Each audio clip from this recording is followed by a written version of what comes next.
Alors, la Bible annonce aussi la formation, hein, il y a deux points qu'on n'a pas touchés, qu'on touche ce soir. La Bible annonce la formation d'un grand empire universel gouverné par l'Antichrist. Et il lui fut donné autorité sur toute tribu, tout peuple, toute langue et toute nation. Pouvons-nous déjà voir les grandes lignes de ce plan prendre forme? Alors, on parle d'un grand empire universel qui va dominer la Terre. On parle d'un gouvernement mondial, hein, avec un grand gouverneur au-dessus de ça, qui va contrôler tous les habitants de la Terre. Parce que c'est écrit, toute tribu, tout peuple, toute langue et toute nation. Alors c'est clair, c'est pas juste en Israël, c'est pas juste au Moyen-Orient, c'est la Terre au complet. Hein.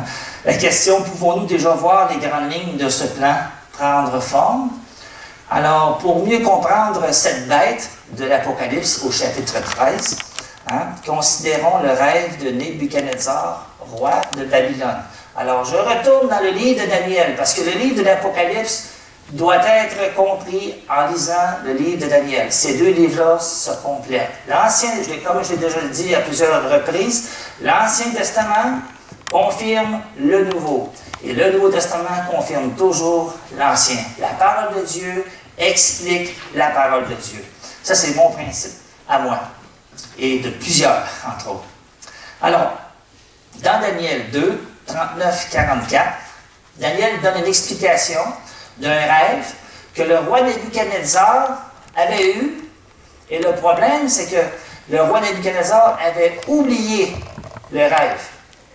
Alors, c'est quelque chose de demander à quelqu'un de m'expliquer la signification de mon rêve, mais quand j'ai oublié quel était mon rêve, c'est doublement, doublement difficile. Alors, Daniel, lui, a longuement prié le Seigneur, et le Seigneur lui a révélé le rêve du roi pour accomplir son plan dans cette circonstance-là.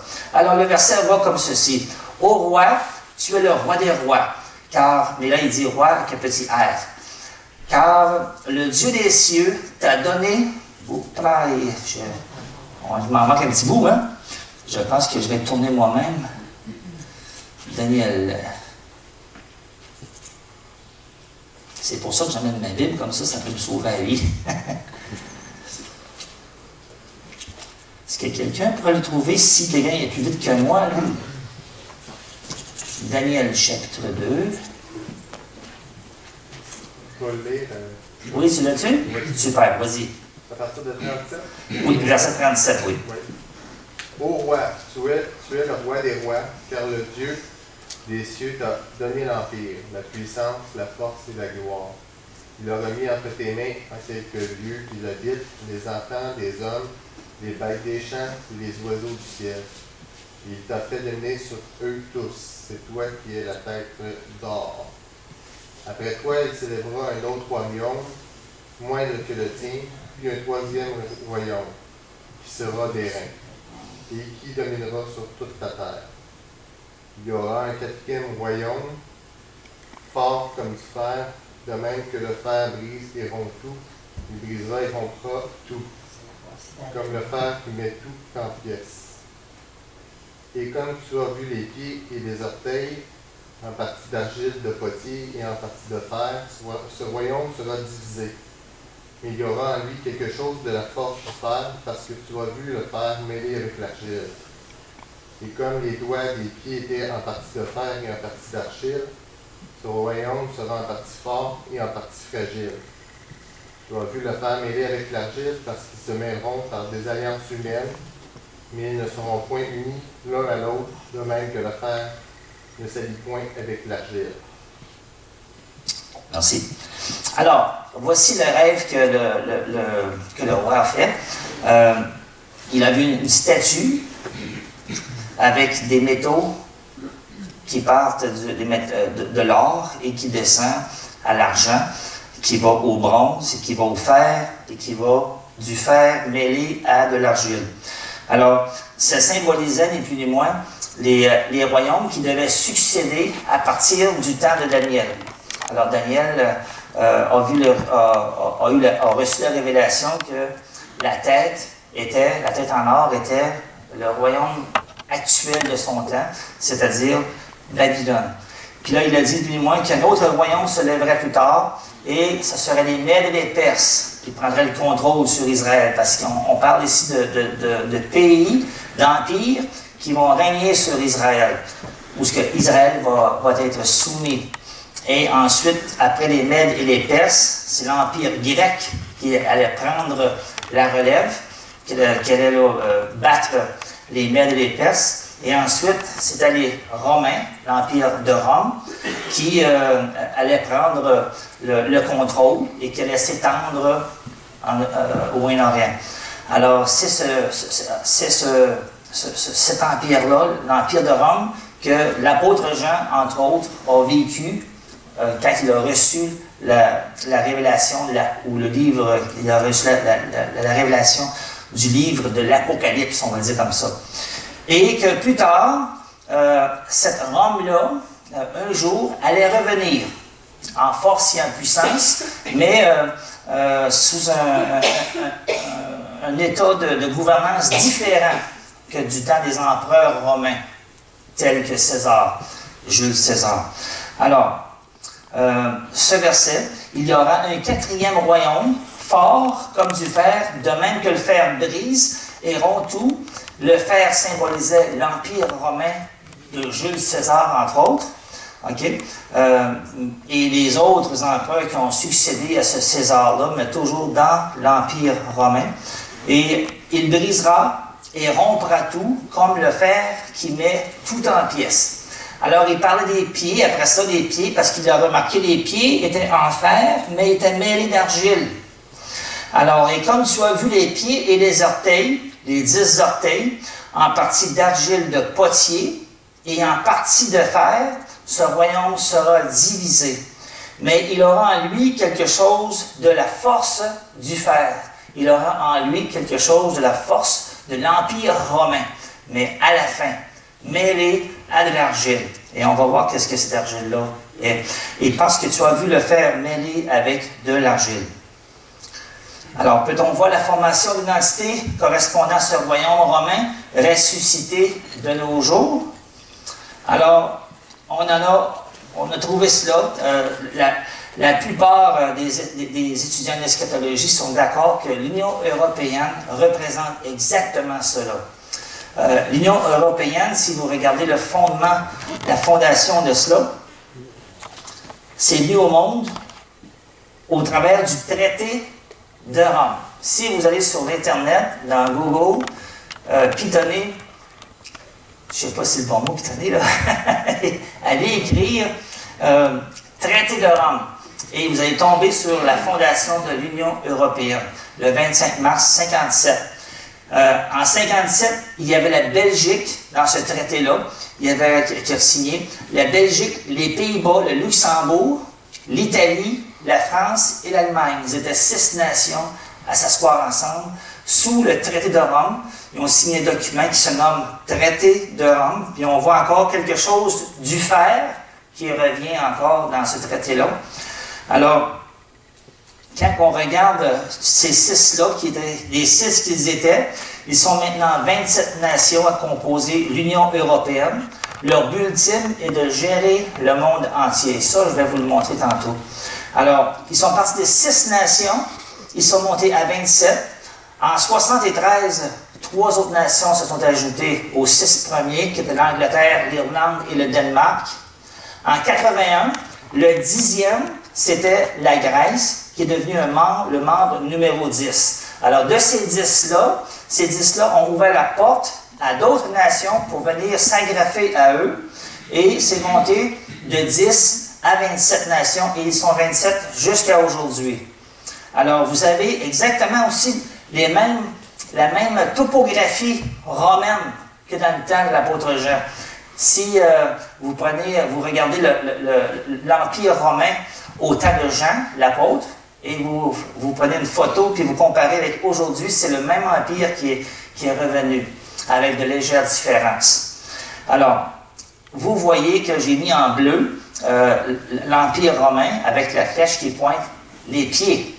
Les pieds qui sont de fer et d'argile.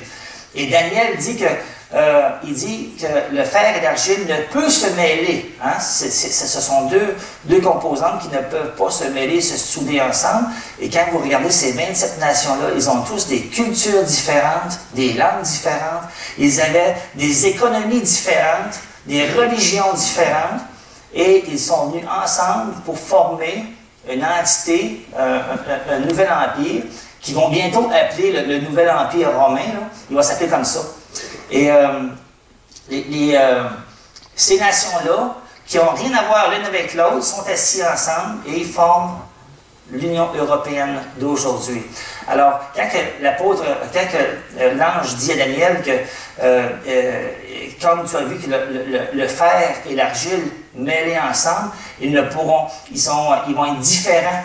Et ils vont être ensemble, mais quoique divisés entre eux. Alors, et comme tu as vu les pieds et les orteils en partie d'argile, de potier et en partie de fer, ce royaume sera divisé. Mais il y aura en lui quelque chose de la force du fer, c'est-à-dire l'Empire romain du temps de Jean. Et parce que tu as vu le fer mêlé de l'argile, et comme les doigts des pieds étaient en partie de fer et en partie d'argile, ce royaume sera en partie fort et en partie fragile. D'où ce que je vous expliquais, le fait que c'était des nations différentes qui n'ont rien à voir l'une avec l'autre, avec leurs économies, leurs langues, leurs religions, et ils vont s'associer ensemble. Ils vont être en partie forts parce qu'ils vont mettre leur économie ensemble, mais en partie faible parce que il y a des limites à ce que leur culture peuvent faire pour se souder ensemble.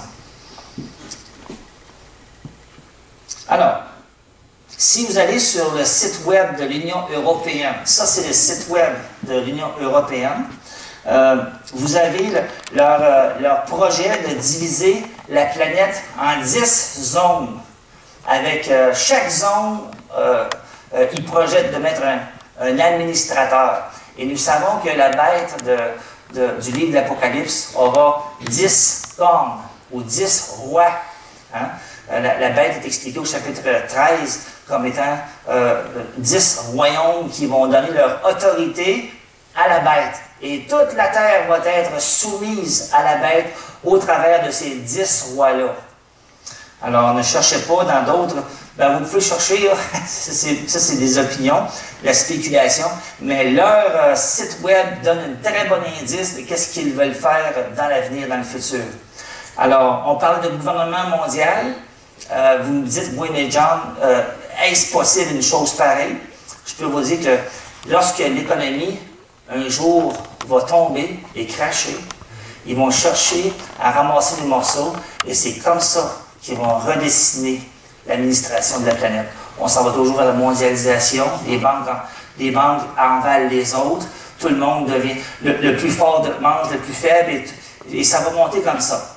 Et on parle de mondialisation à pleine porte. On voit ce phénomène-là dans les affaires du monde, dans l'industrialisation du monde, dans la distribution de la nourriture. On voit aussi ce phénomène-là dans l'administration au niveau de l'ONU. Hein, l'ONU a de plus en plus de place dans les gouvernements des pays. Alors on voit que ça s'en va vers ça.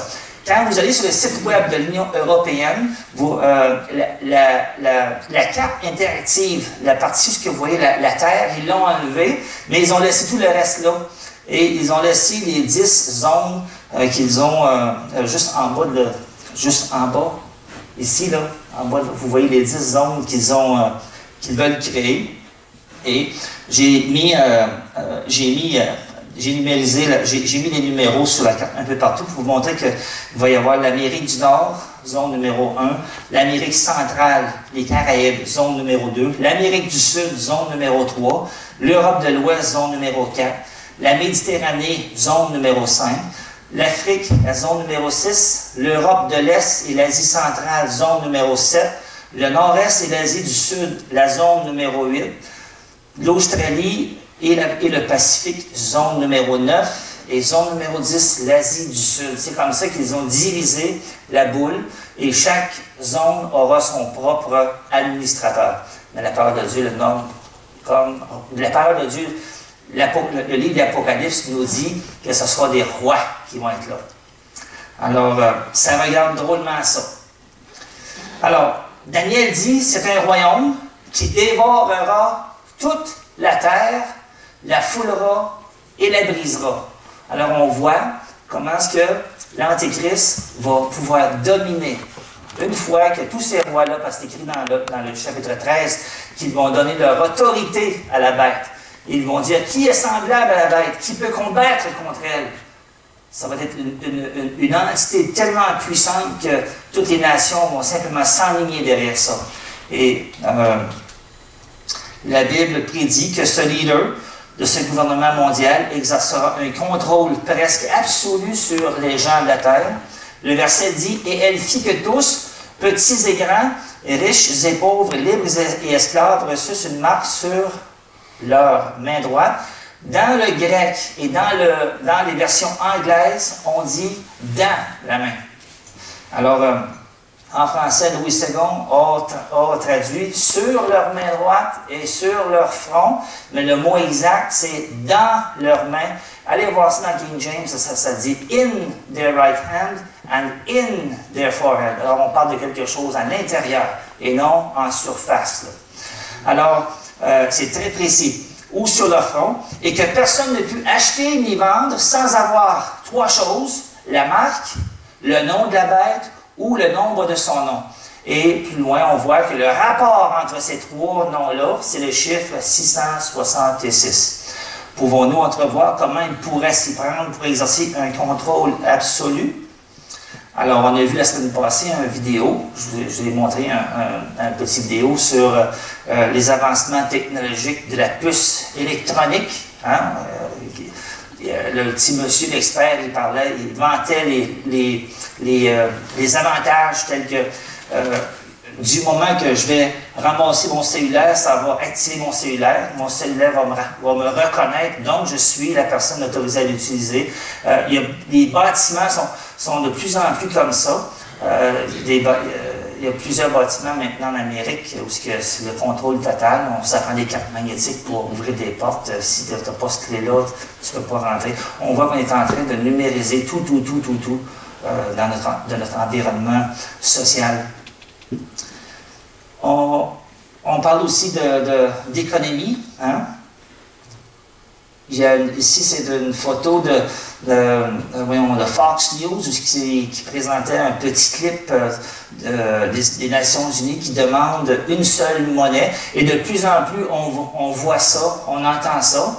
On voit le dollar américain, qui est la devise internationale avec laquelle toutes les nations transigent. On voit que le dollar et l'économie américaine est en train de baisser progressivement à un point où les marchés financiers ont peur d'investir avec cet argent-là. Fait que les Russes qui sont derrière cela demandent justement une autre monnaie, une monnaie internationale. Ils avaient même montré une pièce de monnaie qui symbolisait la nouvelle devise à venir. On sait que nous, dans notre giron, on sait qu'un jour, il va y avoir un crash. On le sait à cause du chapitre 17 et le chapitre 18 qui parle de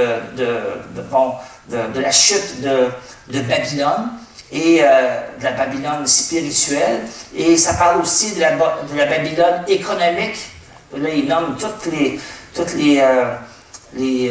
comment je pourrais dire ça, les commodités, hein, les épices, le bois, les pierres précieuses, tout ça. Puis tout ça, ça va, en une seule heure, le Seigneur va juger tout cela. Ça va tomber à rien à un moment donné. Et là, c'est là que les hommes vont demander un nouveau système. Puis là, c'est là qu'on va verser vers ce genre de contrôle ici sur Terre. Alors, tout cela pointe vers une chose. J'ai un verset qui m'a frappé aujourd'hui.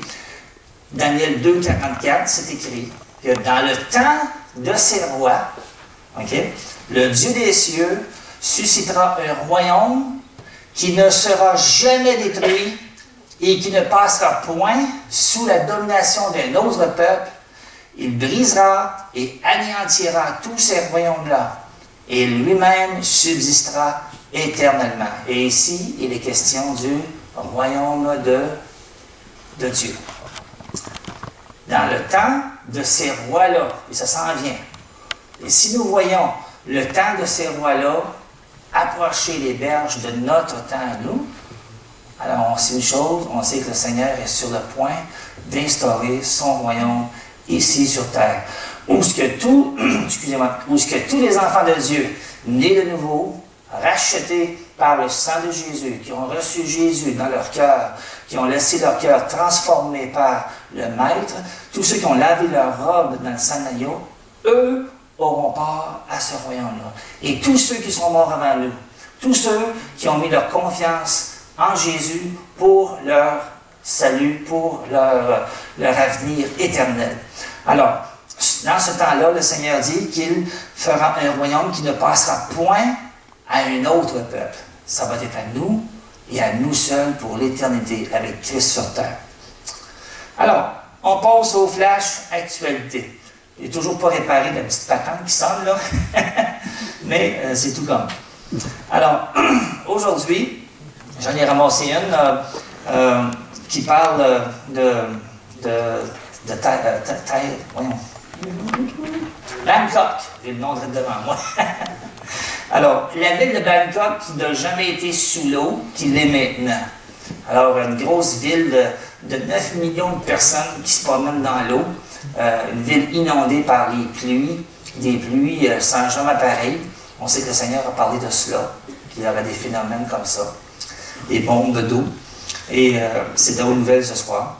Alors, j'ai cru bien vous montrer cela. Ça n'est jamais arrivé. Il y a beaucoup, il y a des inondations dans ces régions-là à tous les ans, mais jamais comme ça. Et jamais la ville de Bangkok a été sous l'eau. Alors, j'ai trouvé ça quelque chose, parce que ce n'est pas 9000 personnes qui est affectées, c'est 9 millions d'individus qui sont dans l'eau. Comment ça fait de temps qu'ils sont sous l'eau, là? Là, ça fait maintenant, je crois, ça fait 2 semaines.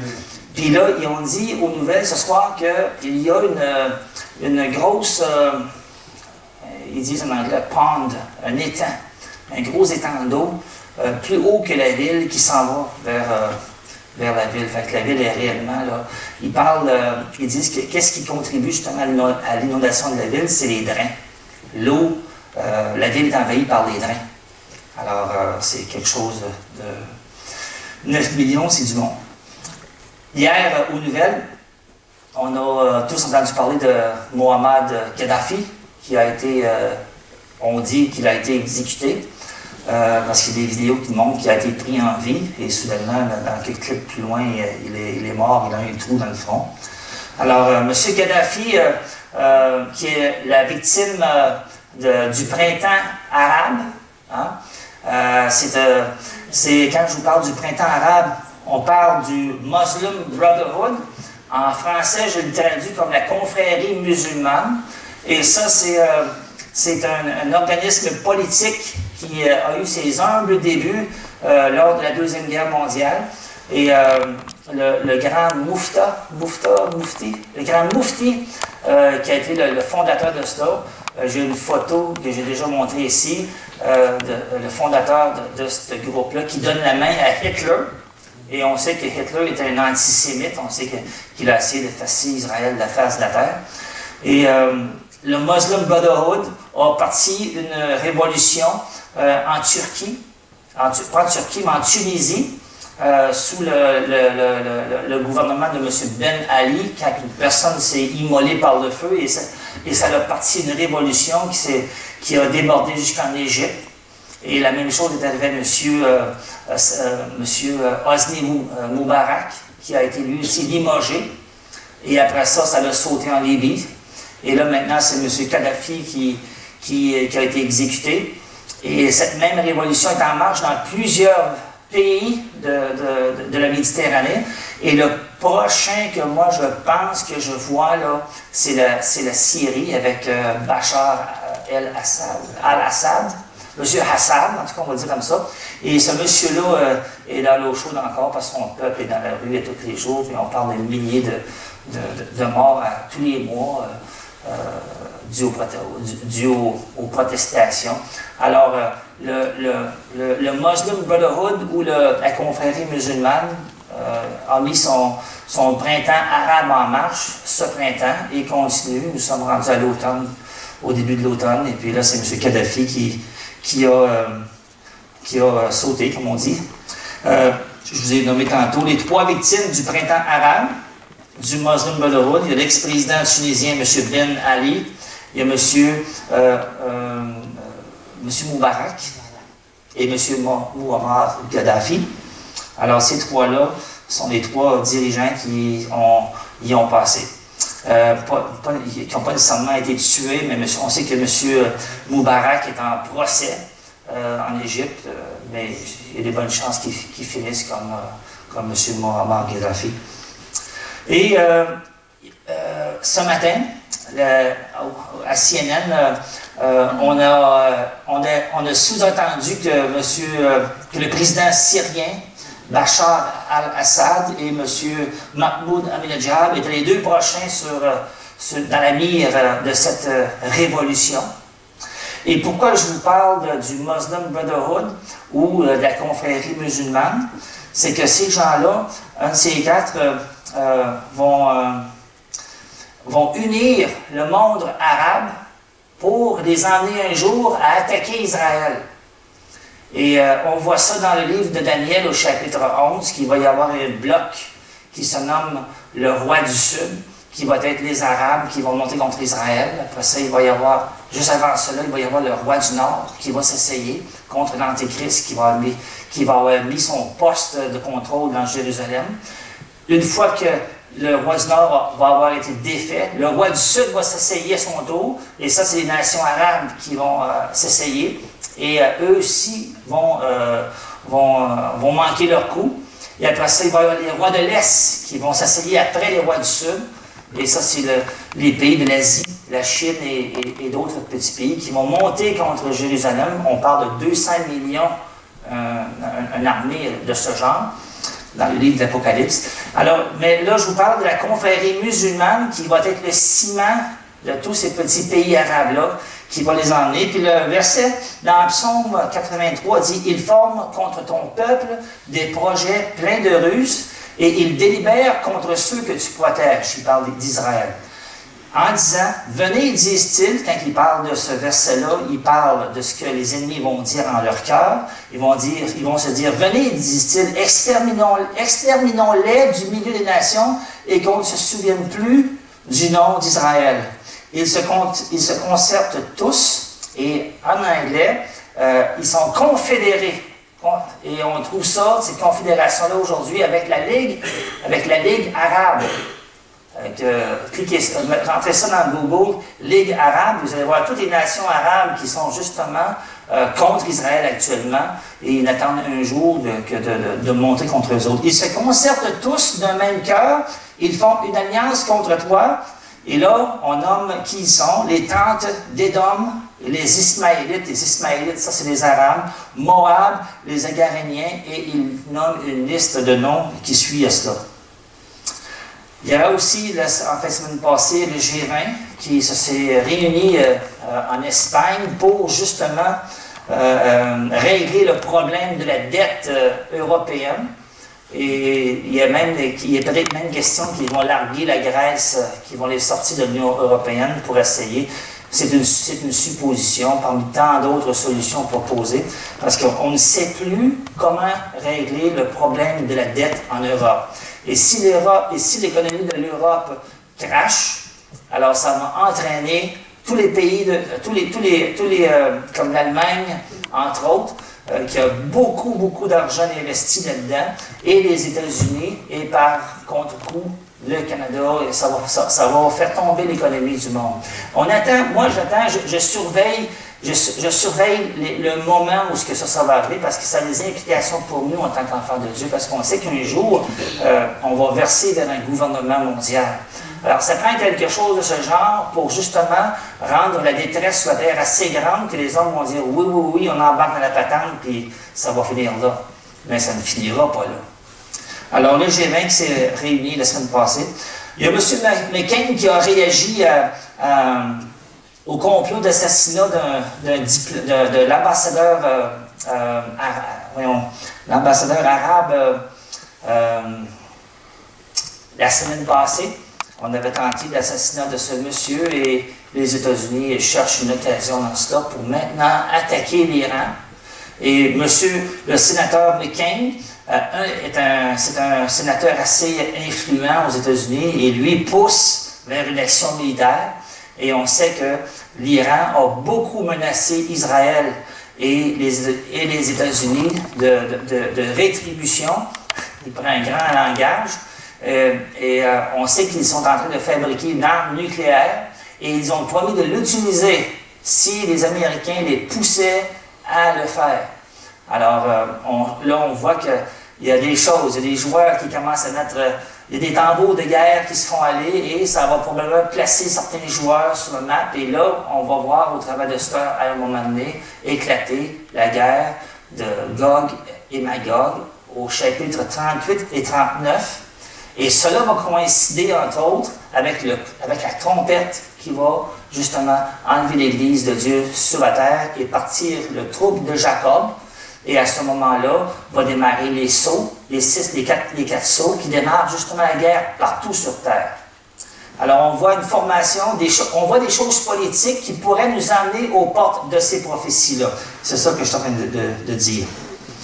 Alors, entre autres, une chose assez étrange, les États-Unis ont rappelé une brigade de soldats. On parle de 40 000 soldats qui reviennent à la maison beaucoup plus tôt que prévu. Alors, on a donné comme explication qu'on n'a pas pu garantir la sécurité et l'immunité légale des soldats là-bas. Alors, c'est une réponse un peu faible, vu la grandeur, vu le nombre de soldats qui sont rapatriés. Et on sait que les Américains n'ont pas beaucoup d'argent pour dépenser ces temps-ci. Alors, tout ce qu'ils peuvent gratter, ils vont le gratter pour leurs avantages militaires plus tard. Alors, brigade de soldats combattants qui sont rapatriés aux États-Unis bien à l'avance que prévu. Alors, c'est assez étrange de voir ça. L'Iran, en réponse à cela, cette semaine, a paradé un nouveau joujou militaire pour justement dire aux Américains, si vous pensez faire quelque chose ici, on a quelque chose qui peut détruire de très gros bateaux, faisant allusion aux porte-avions américains. Alors, on voit les tambours de guerre qui se font aller.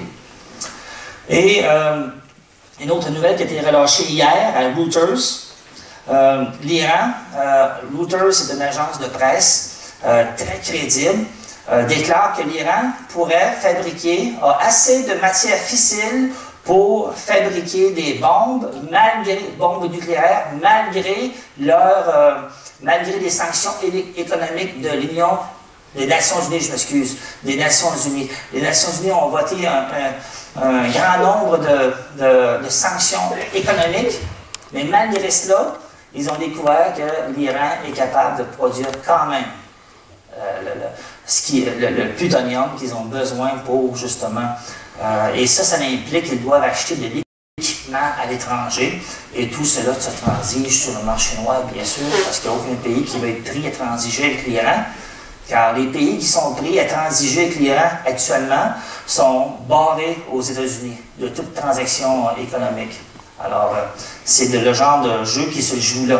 Alors, malgré les sanctions économiques, l'Iran est capable de produire son arme nucléaire, qu'il ne se cache pas actuellement, et le produisent à deux endroits, soit par le réacteur nucléaire à Natanz, et il y a un site secret dans le désert de Qom, où ils produisent justement cette arme nucléaire-là. Alors, c'est ça qu'Israël crie haut et fort et demande aux nations de cesser de mettre de la pression sur eux autres et de plutôt investir leurs énergies dans justement une contre-attaque pour empêcher l'Iran d'obtenir cette arme nucléaire. Cette semaine, vous avez entendu parler d'un événement en Chine, une petite fille de 2 ans qui a été frappée non par un véhicule, mais par 2 véhicules. Le premier véhicule, on le voit, frappe le petit enfant. L'enfant tombe dans le chemin. Le deuxième passe sur l'enfant, par-dessus. Et on voit des douzaines de véhicules qui passent à côté sans s'arrêter pour aider l'enfant. Et on voit des douzaines de piétons et des bicycles. Et on a dit la raison pour laquelle on a passer outre qu'on suggère, les Chinois essaient d'expliquer ça, ils disent que c'était près de l'heure où les magasins ferment. Alors les gens étaient trop pressés, avaient juste une chose dans leur tête, c'était d'aller faire leurs emplettes. Hein? Et la vie de cet enfant-là est en jeu. Et finalement, c'est une itinérante qui a retiré l'enfant de la rue et qui l'a emmené à l'hôpital. Et moi, quand je lis dans Timothée, sachez que dans les derniers jours, il y aura des temps difficiles, les hommes seront égoïstes, amis de l'argent. Hein? Et on voit que la moralité ne repose plus sur la parole de Dieu, mais sur le compte en banque que tous et chacun ont dans le monde. Et on voit ça, moi ça m'avait frappé de voir ça, je pense, ça me faisait penser à la parabole du bon samaritain, c'est celui qui a été attaqué par des brigands. Là. Je pensais à ça, puis j'ai dit, je comprends pas ça. Alors tantôt on parlait de l'Iran, qui criait haut et fort aux Nations Unies de cesser de mettre de la pression sur Israël, sur la construction de leur maison. Ils ont des territoires tout le tour de Jérusalem, et les Nations Unies voudraient, pas seulement les Nations Unies, mais M. Obama est derrière cela. Il met de la pression sur Israël pour cesser la construction de nouvelles unités de logement ou de maisons sur leur propre terre, parce que M. Obama voudrait diviser la ville de Jérusalem en deux, une partie qui irait aux Palestiniens et une partie qui irait aux Israéliens. Et quand Israël bâtit une nouvelle section de logement ou de maisons, mais ça contrevient au plan de M. Obama. Et pendant ce temps-là, on met beaucoup d'énergie politiquement sur ces politiques de construction, puis c'est pas ça qui compte le plus, c'est justement le fait que l'Iran bâtit une arme nucléaire justement pour détruire Israël. Alors, un autre qui m'a frappé cette semaine, c'est celle-ci. On dit qu'un chrétien sur terre est exécuté à toutes les 5 minutes à cause de sa foi. Alors, j'avais déjà entendu, mais je l'ai finalement vu sur les nouvelles. Alors, à toutes les 5 minutes, un enfant de Dieu, et là, je ne vous parle pas de quelqu'un qui a une étiquette chrétien, là. Je vous parle de quelqu'un qui a la foi en Jésus-Christ, la foi qui sauve, pour justement aller être pardonné. Et je vous parle de ces personnes-là seules. Ces personnes-là sont mises à mort à toutes les 5 minutes actuellement. Et on sait que ça va augmenter ce genre de nouvelles-là. La parole de Dieu dit qu'à la fin des temps, lors de la grande tribulation, l'Antichrist va faire la guerre aux saints aussi. Il va faire la guerre au reste de ceux qui vont se convertir à Jésus. Et on voit qu'on s'en va vers une société de plus en plus meurtrière parce que tu penses différemment que les autres. Alors ça m'avait frappé. Et un autre verset qui dit « Puis j'ai vu un nouveau ciel et une nouvelle terre, car le premier ciel et la première terre avaient disparu et la mer n'était plus. » Et je pense aux 22 000, on dit qu'il y a plus de 22 000 débris de satellites qui nous flottent au-dessus de la tête. Et un jour, le Seigneur, il dit qu'il va essuyer toute larme et il n'y aura plus de souvenirs du péché. Il n'y aura plus de reliques. Et je pense à tout ça, ces choses-là, qui flottent au-dessus de nous autres. Et un jour, le Seigneur va purifier le ciel aussi. Non seulement qu'il va créer de nouvelles terres, mais il va créer de nouveaux cieux aussi. Parce que les cieux contiennent un pacte. C'est devenu une poubelle au-dessus de nous. Et quand je vois ça, puis je pense à ce verset-là, ça me frappe. Aujourd'hui, je vous parle de M. Harold Camping. M. Camping dit qu'aujourd'hui, c'est l'enlèvement de l'Église et la fin du monde. Il a recalculé ses affaires. Et c'est lui, justement, qui avait prédit la fin du monde le 21 octobre, le 21 mars, je m'excuse. Et c'était encore 21, mais le 21 octobre. Et il dit que c'est aujourd'hui l'enlèvement. Fait que, si on n'est pas ici le matin, mais... non, c'est du passe. Parce que le Seigneur dit... Nul ne sait le jour ni l'heure, alors que tout homme soit tenu pour menteur et Dieu seul pour vrai. Hein? Alors, M. Camping est encore de ce groupe de faux prophètes que le Seigneur a prophétisé. M. Camping, encore aujourd'hui, je viens de le passer. Maintenant, nous sommes rendus aux vidéos. Le 3e temple. Mai, je m'excuse, oui. C'était 21.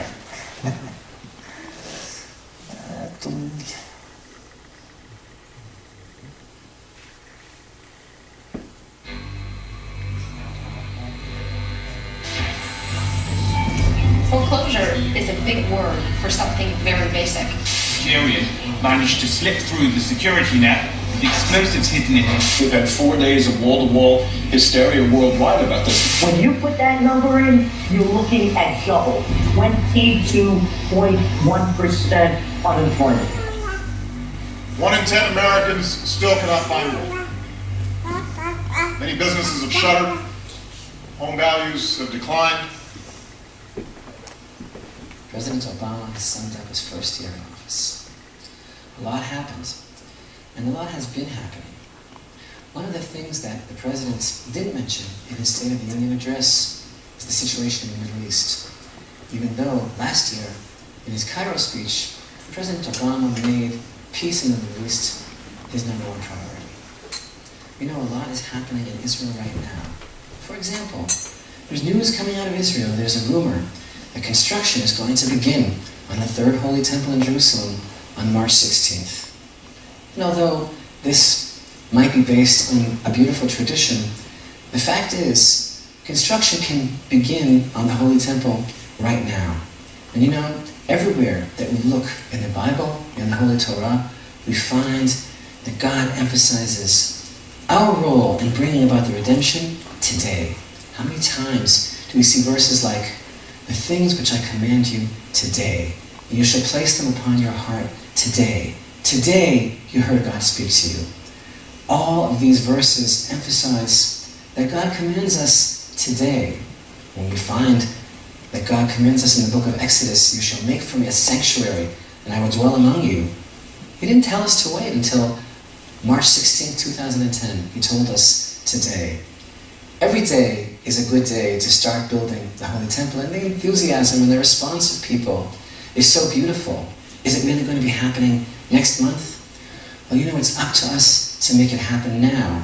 One of the whole problems with calculating when these things are going to happen, even if we choose a date that's coming up really soon, the problem is that we're immediately saying, well, it can't happen before that. And the truth is, it's all dependent upon us, and God says, today I command you these things today. The response by so many to news of the imminent construction of the Holy Temple is overwhelming, and that in itself is so encouraging. There are so many people of commitment and integrity who share the vision of the rebuilding of the Holy Temple, who want to participate. And again, it's always time to rebuild the Holy Temple. This has been the goal of the Temple Institute for 23 years now, and the record of our accomplishments speak for itself. Unfortunately, like mushrooms after the rain, unscrupulous people rise up and take advantage of the enthusiasm of others. And there are those today who claim to be working with the Temple Institute, raising funds, and unfortunately, these statements are patently false. Let me reassure you that if you do not hear something from the Temple Institute in our name, it is simply not true. Always check the website of the Temple Institute and its Facebook page to ascertain whether or not such rumors are in fact true. We're talking about building the Holy Temple, building Jerusalem. In his recent Time magazine interview, President Obama admitted the failure of his Middle East policy, a policy whose main component is the imposition of a freeze on the building of Jewish homes in the land of Israel, including Jerusalem, Israel's capital. But this policy is in direct opposition to the Word of God. For God declares in Psalms 147, the builder of Jerusalem is God. Jerusalem is meant to be built up, not frozen. Does President Obama get it? Does he connect the dots? Do you think that President Obama sees the reality of the situation in the same manner as you and I? Does he connect his failed domestic policy America's faltering economy, the foreclosures, the unemployment? Does he realize the connection between this and the building freeze in Israel? Haggai the prophet tells us, what did you expect? He exhorts us in the name of God to resume the construction of the Holy Temple with these words. Is this a time for you yourselves to sit in your paneled houses while this house is in ruins? And God tells us that it's all because of my temple, which is ruined, while you run each to his own house. Can a prophecy be frozen? Can destiny be frozen? It's up to us to decide. Together, we can rebuild the Holy Temple today.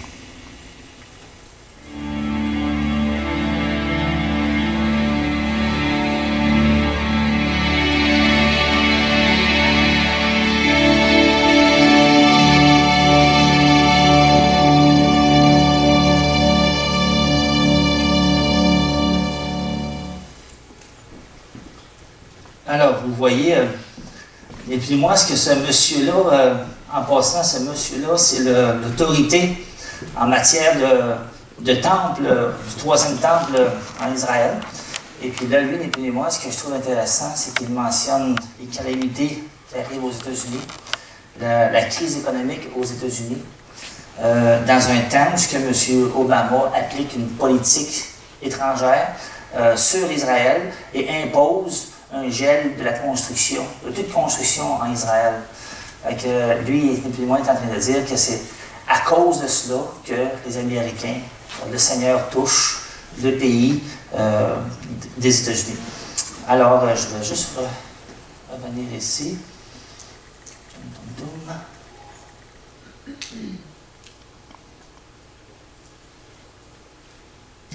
Il y a le verset qui dit dans Genèse 12 au verset 3, parce que lui se base sur ce verset-là, il dit « Je bénirai ceux qui te béniront, et je maudirai ceux qui te maudiront, et toutes les familles de la terre seront bénies en toi. » Alors quand tu touches à Israël, il y a d'autres versets qui disent « Celui qui touche à Israël touche à la prunelle de ses yeux. » Les yeux de qui? Les yeux de Dieu. Alors si tu veux être béni dans ta vie, on dit « Bénis Israël ». Mais si tu as des problèmes dans ta vie, maudit Israël. C'est une promesse que Dieu a faite à toute la création. Alors, on voit l'étude numéro 3, rapidement. L'introduction à l'eschatologie. Il est inévitable que notre interprétation de l'Apocalypse soit influencée par notre position eschatologique. Au début, je vous parlais de prémille. Hein? On va toucher à ça rapidement. Nous avons donc cru bon vous donner, en bref, les grandes lignes des diverses positions eschatologiques, c'est-à-dire l'étude des choses de la fin. Contrairement à ce que la plupart des hommes pensent, le monde tel qu'on le connaît a eu un commencement et aura une fin. Que nous enseignent les versets suivants au sujet du commencement et au sujet de la fin. Vers la fin, la foi et l'amour du plus grand nombre se refroidiront, mais nous sommes exhortés à demeurer bouillants pour le Seigneur. Au verset 1 du chapitre 1, c'est le commencement du livre et il commence par « Au commencement ». Au commencement, Dieu créa les cieux et la terre. Et on trouve une parabole de la fin des temps. Hein, dans Matthieu 13, 39 et 43, on parle de la moisson, c'est la fin du monde, dans Matthieu 13. Les moissonneurs, ce sont les anges. Or, comme on arrache l'ivraie et qu'on la jette au feu, il en sera de même à la fin du monde. Ici, on parle de la fin du millénaire, du millénium. Le Fils de l'homme enverra ses anges qui arracheront, je m'excuse, on parle ici que Jésus va mettre ses deux pieds sur terre. Le Fils de l'homme enverra ses anges qui arracheront de son royaume tous les scandales et ceux qui commettent l'iniquité, et ils les jetteront de la fournaise ardente où il y aura des pleurs et des grincements de dents. Alors les justes resplendiront comme le soleil dans le royaume de leur Père. Que celui qui a des oreilles pour entendre, entende. Et il est question ici que le Fils de l'homme enverra ses anges qui arracheront de son royaume tous les scandales et ceux qui commettent l'iniquité. Il n'y a pas personne d'injuste qui va rentrer dans le millénium. Les 1000 ans de paix qui vont avoir lieu sur terre ne concerneront que ceux qui seront revenus avec Jésus, c'est-à-dire l'Église, et tous les saints de toutes les époques viendront avec Jésus, mettre les pieds sur le mont des Oliviers et instaureront ce millénium-là. Dieu va envoyer ses anges partout sur la terre et ils vont enlever de la terre tous ceux qui ne lui appartiennent pas. Seuls ceux qui vont rester debout après ce jour de la colère de Dieu seront ceux qui entreront et repeupleront le millénium, la terre, à ce moment-là. Alors les justes resplendiront comme le soleil dans le royaume de leur Père, que celui qui a des oreilles pour entendre. Alors on voit aussi dans ça des vallées, hein, parce qu'il est question de Jésus qui revient, et il est question les justes vont resplendir. Et quand est-ce que ça va avoir lieu? Il y a d'autres versets dans Daniel, je le cherche.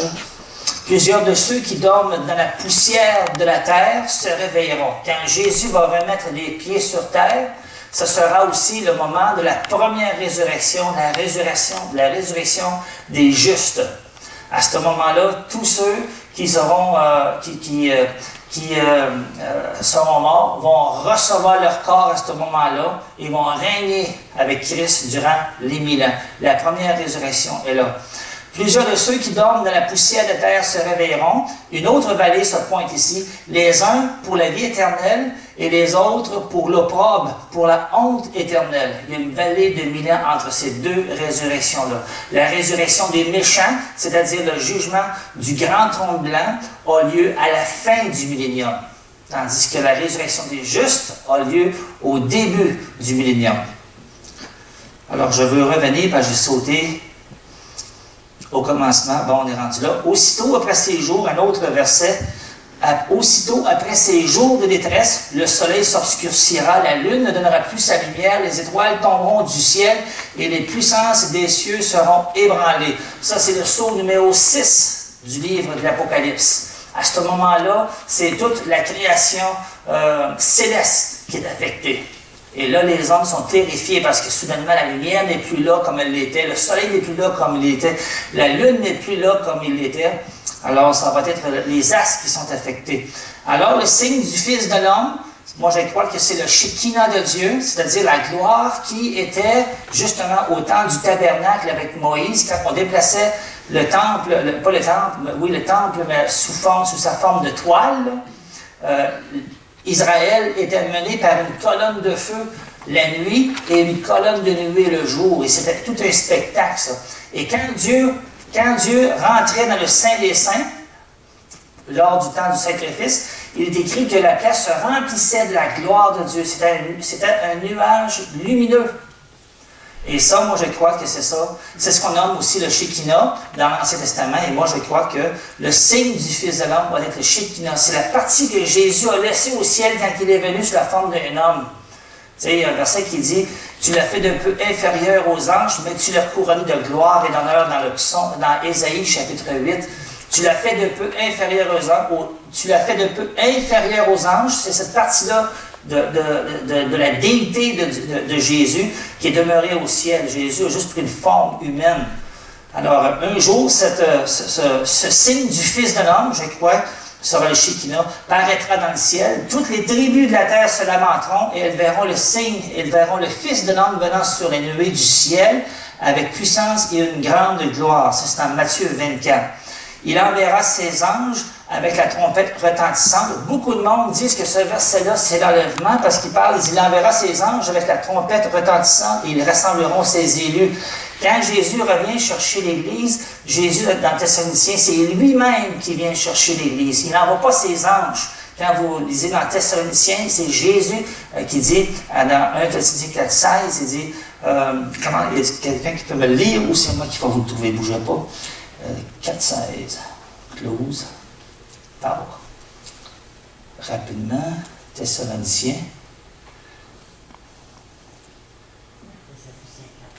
4. Je m'approche, 16. C'est 1,4,16. Voici en effet ce que nous déclarons. Seigneur, non, ça c'est Corinthiens, ça. En tout cas, il y a un verset qui dit ça comme ça, que le Seigneur lui-même a un signal donné à la voix de l'archange, descendra du ciel. C'est le Seigneur lui-même qui vient chercher. Alors, à ne pas confondre ici avec ici un jugement. Parce que ce verset-là aussi, il enverra ses anges avec la trompette retentissante et ils rassembleront ses élus. Chapitre 24, gardez en tête que c'est pour le peuple d'Israël. Dans Daniel, on a vu ça.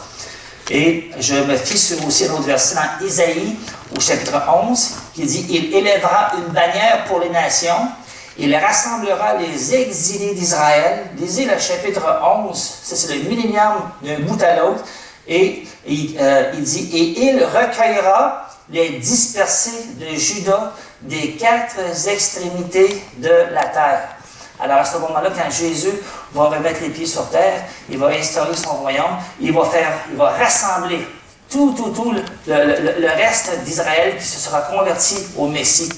Et il y a plusieurs versets dans l'Ancien Testament qui disent ça, qu'ils vont voler comme des colombes. C'est des anges qui vont aller les chercher. Les nations vont même participer à ce rassemblement-là. Alors, j'en saute un petit peu. Plusieurs de ceux on l'a vu.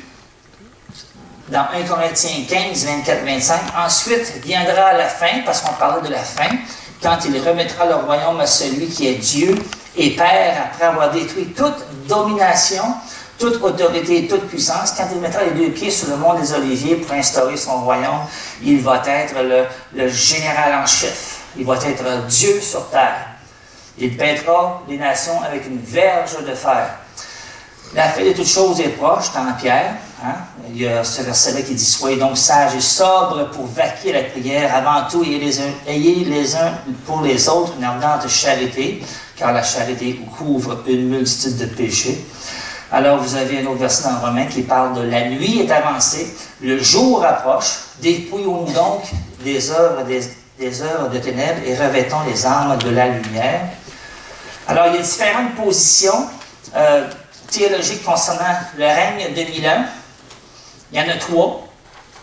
Il y a les post-millénaristes, il y a les amillénaristes, puis il y a les pré-millénaristes. Ça, c'est moi, ça, c'est en général l'Église de Christ. Les post-millénaristes, eux, pour eux autres, il n'y a pas de millénium. Hein, ils ont trouvé le taux de spiritualiser le tout, là, mais ils ne savent pas quoi faire avec tous les versets qui concernent justement un 1000 ans de paix sur terre, où que dans Ésaïe, il est question, dans Ésaïe chapitre 11, où que toute la création va le changer, le loup va se coucher avec l'agneau, et ainsi de suite. Alors, il y a les amillénaristes et les pré-millénaristes. Alors, la position post-millénariste, c'est-à-dire ceux qui croient qu'il n'y aura pas de millénium finalement. Satan a été défait à la croix, c'est ça qu'ils croient. Eux, ils croient que Satan a été défait à la croix et est maintenant lié. Il est présentement en prison. Mais il y a une grande chaîne, je peux vous dire. Une très grande chaîne. Un nombre grandissant de personnes se convertissent au Seigneur et l'humanité entre peu à peu dans l'âge d'or de la vraie spiritualité. On est en train de devenir meilleur. Jusqu'à ce que Jésus revienne, eux, ils croient qu'on va s'améliorer, que l'Évangile va faire son chemin, que ça va faire des progrès. On va être de progrès en progrès. Et cette position se renforçait jusqu'à l'arrivée de l'ère industrielle au 18e et au 19e siècle, quand on a commencé l'industrialisation de tout, les domaines. Qu'est-ce qui a cassé le tout, dans le fond? C'est parce qu'on va dire, avec l'industrialisation, on va régler la nourriture, la pauvreté, on va régler un paquet de choses, tout le monde va avoir des maisons, puis ça va être... ça va bien aller. Mais la Deuxième Guerre mondiale a tout changé cela, et ça a démontré plutôt le cœur humain dans ses meilleurs, à son meilleur. Alors, il y a la position en mille, la position amillénariste, c'est-à-dire qu'on est dedans, là, on est censé être dans le millénium. Satan, l'Église progresse, mais le monde ne va pas en s'améliorant. L'Église a remplacé Israël. Fait que partout dans la parole de Dieu, ce que vous trouvez Israël, on le remplace, on est près d'efface, on efface ça, puis on écrit l'Église pour expliquer là, plein de choses. Mais il y a réellement un programme. On l'a vu avec les 70 semaines de Daniel, juste ce chapitre-là vous parle qu'il y a un programme pour Israël. comme il y a un programme pour l'Église, Dieu a en réserve dans Romains, au chapitre 11, verset 25, il est écrit que Dieu a endormi Israël un certain temps pour que nous entrions dans l'alliance que Dieu a fait à qui? À Abraham. Bon. Alors, je m'excuse. Alors, Israël, comme nation, n'a plus aucun avenir dans le plan de Dieu. Ça, c'est totalement faux. Entre autres, la position millénariste, c'est la position de l'Église catholique actuellement. Ensuite, la suite de cela, Satan est enchaîné et ses anges sont déjà en prison avec lui. Et ça, nous savons que cela est faux. Le malin, selon eux, n'exerce plus d'influence sur l'homme aujourd'hui et jusqu'au retour de Christ.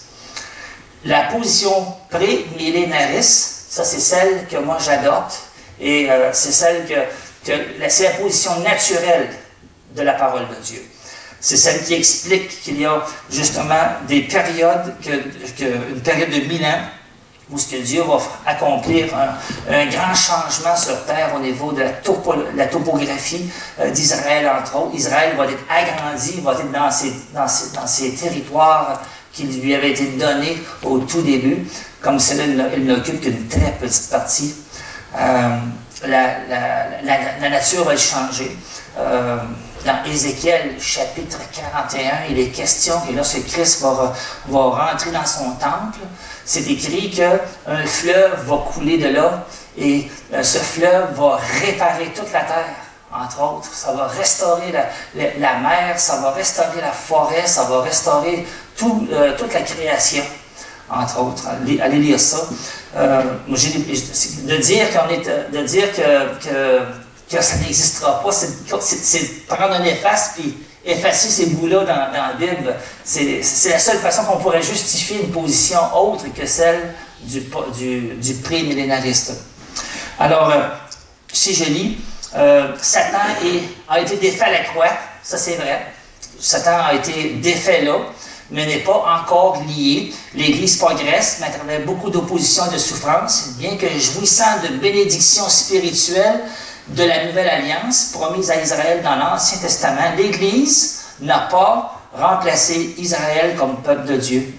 Alors j'en saute un petit peu. Le Seigneur Jésus régnera sur la terre durant 1000 ans, période durant laquelle Satan sera lié et empêché pour séduire les nations. Alors, la bonne position, c'est celle du pré-millénariste. J'ai un parti pris, c'est celle que je trouve la plus logique. Parce que quand on étudie toutes les prophéties de la parole de Dieu, puis qu'on baigne dans ça, on voit tous les morceaux flotter, puis on est capable de voir que oui, il y a réellement un millénaire à venir. Et c'est ça le bonbon que Dieu a promis à ses enfants, un jour. Alors, c'est les trois positions.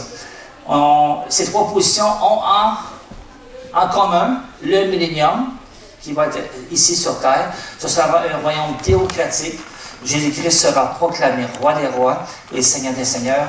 David, ressuscité, sera nommé prince au service de Christ. Le royaume s'étendra sur la terre entière. Le royaume sera caractérisé par la droiture, la justice et la paix. Le peuple d'Israël sera de nouveau rassemblé dans son pays et Jérusalem sera la capitale, sera au centre des rapports que Dieu entretiendra avec le monde. Et qui sera là? Ce sont tous les rachetés de l'agneau qui reviennent avec lui dans un corps glorifié et tous les croyants de tous les âges, depuis Adam et Ève jusqu'au second retour de Jésus-Christ, seront ressuscités au début du millénium, incluant les saints martyrs de la grande tribulation et qui auront un corps glorifié. Alors, j'arrête là. La question que j'ai posée là, qui sera là? La question est assez simple, c'est « seras-tu là? » Hein? Ça, c'est la question qu'il faut se poser. La seule chose qui vous donne un ticket pour être là, c'est d'être changé, c'est d'être pardonné, c'est d'être lavé par le sang de l'agneau.